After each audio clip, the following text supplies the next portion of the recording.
ആരിഫ് ഹുസൈൻ എന്തിനാണ് ഞാൻ പറയുമ്പോ കയറി ഇടപെടുന്നത്? നിങ്ങൾ മണ്ടത്തരം പറയുന്നത്. രണ്ടാമത്തെ ദിവസം തീർന്നതായിരുന്നു. ഇടയ്ക്ക് സംസാരിക്കുന്ന ഇടയ്ക്ക് പാർട്ടി ക്ലാസ്സിൽ പോയിട്ട് വരട്ടൊക്കെ മതി. ഓക്കെ, അതൊന്നും ഇവിടെ ഇറക്കണ്ട. കാര്യങ്ങൾ ക്ലിയറായി. താങ്ക് യു സനൂപേ. അത് സത്യത്തിൽ ഇന്ന് സനൂപ് വെളിപ്പെടുത്തിയ ഇക്കാര്യം ഇതുവരെ നമ്മുടെ ശ്രദ്ധയിൽപ്പെടാത്ത ഒരു കാര്യമായിരുന്നു. ഇത് വടി കൊടുത്ത് അടി വാങ്ങുന്ന പരിപാടിയാണല്ലോ ബാബു. ആ കുട്ടി TC വാങ്ങി പോകാൻ തയ്യാറായതുകൊണ്ട് പിന്നെ ഈ വിഷയത്തിൽ സർക്കാർ ഇടപെടുന്നില്ല എന്ന നിലപാടാണ്. പക്ഷെ ആ കുട്ടിക്ക് ഏത് സ്കൂളിൽ വേണമെങ്കിലും പഠിക്കാൻ പോകുമ്പോൾ ഹിജാബ് ധരിക്കണമെങ്കിൽ അതിനൊപ്പം സർക്കാർ നിൽക്കുമെന്നും പറഞ്ഞിട്ടുണ്ട് കേട്ടോ.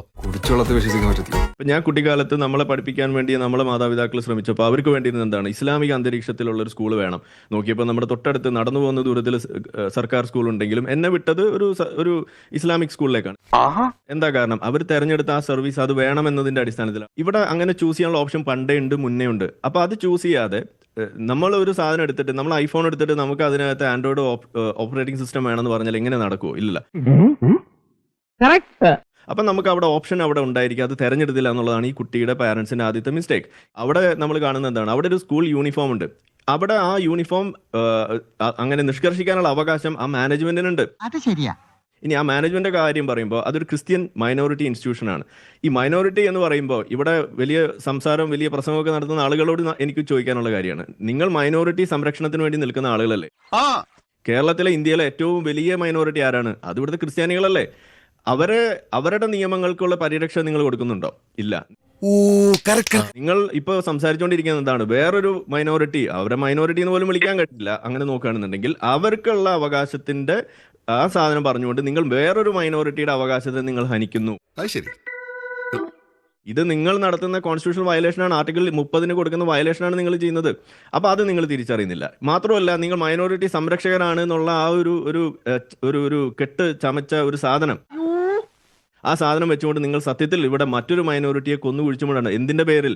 നിങ്ങളുടെ വെറും രാഷ്ട്രീയ ആ ഒരു വൈര്യത്തിന്റെ പേരിൽ. കറക്റ്റ് ആണല്ലേ? ആ കുട്ടി ഹിജാബ് ധരിച്ചുകൊണ്ട് വന്നപ്പോൾ ഈ സഭയുടെ കീഴിലുള്ള ഈ സ്കൂളിലെ അധികൃതർക്ക് തോന്നിയത് പൊളിറ്റിക്കൽ ഇസ്ലാം ഇവിടെ നടപ്പാക്കാൻ പോകുന്നു എന്നുള്ളൊരു ഭയപ്പാട്, അതാണ് ഉണ്ടായത്. കഷ്ടായിപ്പോയി.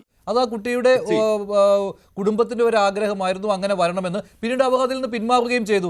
ഇപ്പോൾ വലിയൊരു ബാക്കപ്പ് അതിന്റെ പിന്നിൽ ഉണ്ടായിരുന്നുവെങ്കിൽ അങ്ങനെ പിന്മാറില്ലായിരുന്നു. അതിൽ ഉറച്ചു നിന്നുകൊണ്ട് അവർ ഫൈറ്റ് ചെയ്തേനെ. അവിടെ അതുണ്ടായിട്ടില്ല.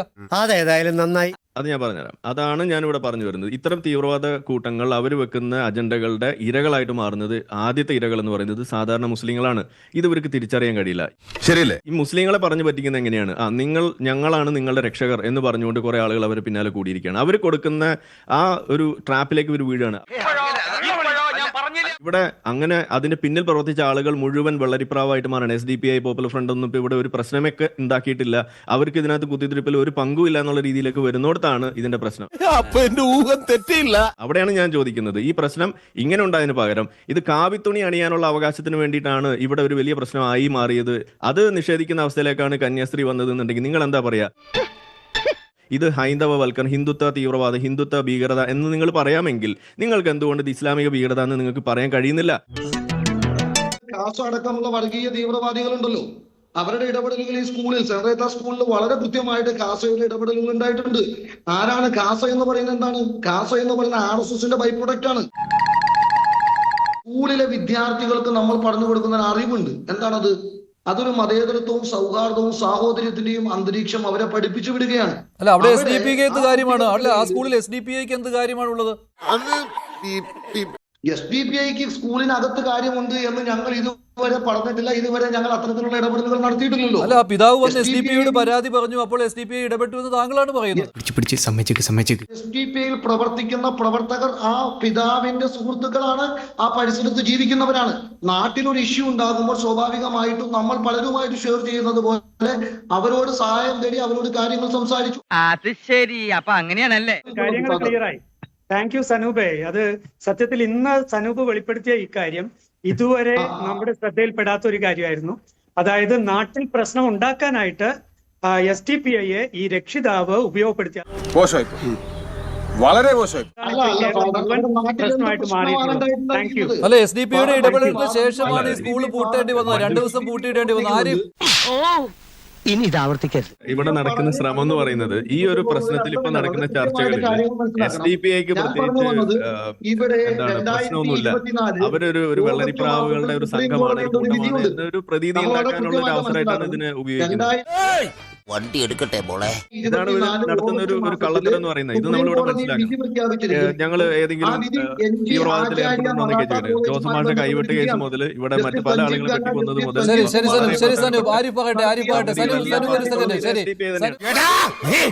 SDPയുടെ നേതാവ് തന്നെ പറയുകയാണ് ആ പിതാവ് SDPയുടെ സഹായം ചോദിച്ചുവെന്ന്. അപ്പോൾ സർക്കാർ ഇവിടെ ഇടപെട്ടത് ഏത് വിഷയത്തിലാണ്? SDPI ഇടപെട്ട് വഷളാക്കിയ വിഷയത്തിലാണ്. വിദ്യാഭ്യാസ മന്ത്രി ഇടപെട്ട് അത് അല്ല, SDPI ഏത് നിലപാടാണോ എടുത്തത് ആ നിലപാടിനൊപ്പം വിദ്യാഭ്യാസ മന്ത്രി നിലപാട് പ്രഖ്യാപിച്ചതും ജയരാജന് മറുപടി പറയേണ്ടതാണ്. എനിക്കൊന്നും ഓർമ്മ വരുന്നില്ല. അവിടെ നിങ്ങൾ ഇപ്പൊ ഈ ഹിജാബ് ആക്ടിവിസം എന്ന് പറയുന്ന ഒരു ഗ്ലോബൽ ഫിനോമിനെ അതിനെ നിങ്ങൾ ഒരു മറയാക്കി പിടിച്ച് അത് ഇവിടെ ഈ ക്രിസ്ത്യൻ മൈനോറിറ്റി ഇൻസ്റ്റിറ്റ്യൂഷൻസിലേക്ക് നിങ്ങൾ ഇടിച്ചു കയറ്റുമ്പോൾ നിങ്ങൾ തകർക്കുന്നത് സെക്യുലറിസത്തെയാണ്. ഇവിടെ നടക്കുന്ന ആ പഠനം, ആ അധ്യാപനത്തിൽ 100-100ഓളം മുസ്ലിം കുട്ടികൾ ആ യൂണിഫോം പാലിച്ചുകൊണ്ട് അവിടെ മുന്നോട്ട് പോകുന്നുണ്ട്. അതെന്താ നിങ്ങൾ മാനിക്കാത്തത്? ആ കുട്ടികൾ എടുത്ത നിലപാടിന് നിങ്ങൾ എന്താ അപ്രീഷിയേറ്റ് ചെയ്യാത്തത്? അപ്പൊ നിങ്ങൾക്ക് കാര്യമായ തകരാറുണ്ടെന്ന് പറയേണ്ടി വരുന്നത് അവിടെയാണ്.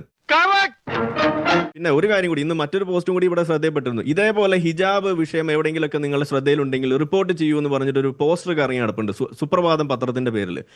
ഇതെന്താ ഇതിന്ന് കാണുന്നത്? അപ്പൊ നിങ്ങളുടെ ഉദ്ദേശങ്ങൾ ഇവിടെ വളരെ വ്യക്തമാണ്. അതായത് ഇതൊരു ഗ്ലോബൽ ഫിനോമിനനാണ്. ഹിജാബ് ആക്ടിവിസം എന്ന് പറയുന്നത് മുസ്ലിം ബ്രദർഹുഡ് മുന്നോട്ട് വെച്ചിട്ടുള്ള അവരുടെ പൊളിറ്റിക്കൽ ഇസ്ലാമിക് പൊളിറ്റിക്സിന്റെ അടിസ്ഥാനത്തിൽ വർക്ക് ചെയ്യുന്ന സാധനമാണ്. അതാണ് ഇവിടെ ഇംപ്ലിമെന്റ് ചെയ്യുന്നത്. ആ സാധനത്തിൽ പോയി തലവെച്ച് കൊടുക്കുന്ന യൂസ്ഫുൾ ഇഡിയറ്റ്സ് ആണ് ഇവിടെയുള്ള ഇടതുപക്ഷം. ആ സാധനത്തിൽ പോയി തലവെച്ച് കൊടുക്കുന്ന യൂസ്ഫുൾ ഇഡിയറ്റ്സ് ആണ് ഇവിടെയുള്ള ഇടതുപക്ഷം. ശരി, അത് മണ്ടത്തരമായി പോയല്ലോ ഡോക്ടർ ബി ജയരാജ്. SDPIയുടെ കെണിയിൽ നിങ്ങൾ വീഴുകയായിരുന്നു. മന്ത്രി അതേ നിലപാട് ആവർത്തിക്കുകയാണ് ചെയ്തത്. ജയരാജ്, ദയവേദി ഇക്കാര്യം പുറത്ത് ആരോടും പറയരുത്, എനിക്കത് ക്ഷീണ. അതിനെ കുറിച്ച് ഞാൻ വളരെ വ്യക്തമായിട്ട് പറയാം. ഇതിനകത്ത് നമ്മൾക്കൊരു കാഴ്ചപ്പാടുണ്ട്. ന്യൂനപക്ഷ വർഗീയതയും ഭൂരിപക്ഷ വർഗീയതയും പരസ്പരം ശക്തിപ്പെടുത്തുന്നു എന്ന് പറയുന്നത് പോലെ തന്നെ ന്യൂനപക്ഷ വർഗീയതയും പരസ്പരം ശക്തിപ്പെടുത്തുന്ന ഒരു കാഴ്ചയാണ് നമ്മളിവിടെ കണ്ടുകൊണ്ടിരിക്കുന്നത്. ആരും പിന്നോക്കമല്ല. ഇതിനകത്ത് കൃത്യമായ ഇടപെടലുകൾ നടത്തിയിട്ടുണ്ട്. അത് കാസയുടെ ഭാഗത്തു നിന്നാണെങ്കിലും ഉണ്ടായിട്ടുണ്ട്, മറ്റ് മതസംഘടനകളുടെ ഭാഗത്തു നിന്നാണെങ്കിലും ഉണ്ടായിട്ടുണ്ട്. പറഞ്ഞാൽ ആരും വിശ്വസിക്കില്ല, നമ്മളിപ്പോ നേരിട്ട് പാർട്ടിയാണ്. പക്ഷെ ഏറ്റവും വളരെ പരമപ്രധാനമായ ഈ ഒരു വിഷയത്തിൽ നമ്മൾ ചർച്ച ചെയ്യേണ്ടുന്നത് ആ പെൺകുട്ടിയുടെ മാനസികാവസ്ഥയാണ്. ആ കുഞ്ഞ് 8ാം ക്ലാസ്സിൽ പഠിക്കുന്ന ഒരു കുഞ്ഞാണ്. അതിനി ആ സ്കൂളിൽ പോകുന്നില്ല. അത് പേടിച്ച് വിറച്ച് പനി പിടിച്ച് അങ്ങനെ പറയത്തോളല്ലോ. എന്തായാലും വിദ്യാഭ്യാസ മന്ത്രിയുടെ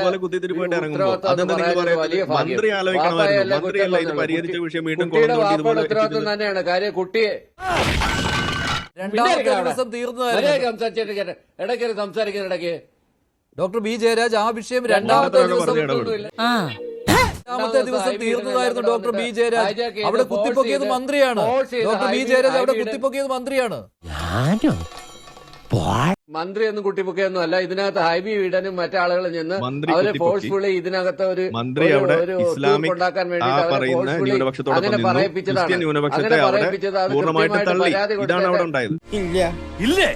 അയാളടുത്ത് മിണ്ടായിരിക്കാൻ പറ മഞ്ജുഷ, അയാളുടെ മിണ്ടായിരിക്കാൻ പറ. ഡോക്ടർ ബി ജയരാജ് അവിടെ അല്ലെ ഹൈബിയുടെ കാര്യം താങ്കൾ പറഞ്ഞു. ഹൈബിക്ക് മനസ്സിലായി അവിടെ അല്ലല്ല അവിടെ ഇടപെടൽ. പക്ഷേ ഹൈബി SDPയുടെ പേര് പറഞ്ഞില്ല, അത് മറ്റൊരു കാര്യം. ആരിഫ് ഹുസൈൻ എന്തിനാണ് ഞാൻ പറയുമ്പോ കയറി ഇടപെടുന്നത്? നിങ്ങൾ മണ്ടത്തരം മര്യാദ ഇല്ലാത്ത ഇത്ര മര്യാദ കെട്ട വിവരം കെട്ട ഒരു വർഗീയവാദിയെ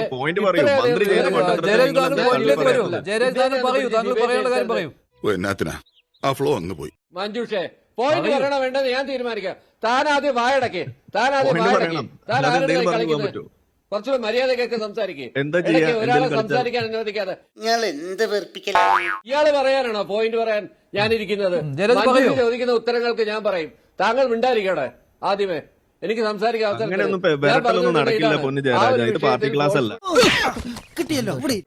നിങ്ങൾ പറയുന്ന മണ്ടത്തരം ഇവിടെ നമ്മൾ ചൂണ്ടിക്കാണിക്കും. പാർട്ടി ക്ലാസ്സിൽ പോയിട്ട് വരട്ടൊക്കെ മതി. ഓക്കെ, അതൊന്നും ഇവിടെ ഇറക്കണ്ട. ഇയാൾ എവിടെന്നെങ്കിലും അച്ചാരം മേടിച്ചിട്ടുണ്ടെങ്കിൽ ഇസ്ലാമിനെതിരെ ഞാൻ പലയിടത്തും വാങ്ങിച്ചിട്ടുണ്ട്. അത് എന്റെ ഇഷ്ടം. എനിക്ക് പറയാനുള്ള കാര്യത്തിൽ എന്തെങ്കിലും പ്രശ്നമുണ്ടെങ്കിൽ നിങ്ങൾ പറയും. ഒരു തെറ്റ് ചൂണ്ടിക്കാണിക്കേ. നിങ്ങൾ പറയുന്നതിൽ തെറ്റാണ് ഞാൻ ചൂണ്ടിക്കാണിക്കുന്നത്. കിട്ടി, പലിശ സഹിതം കിട്ടി.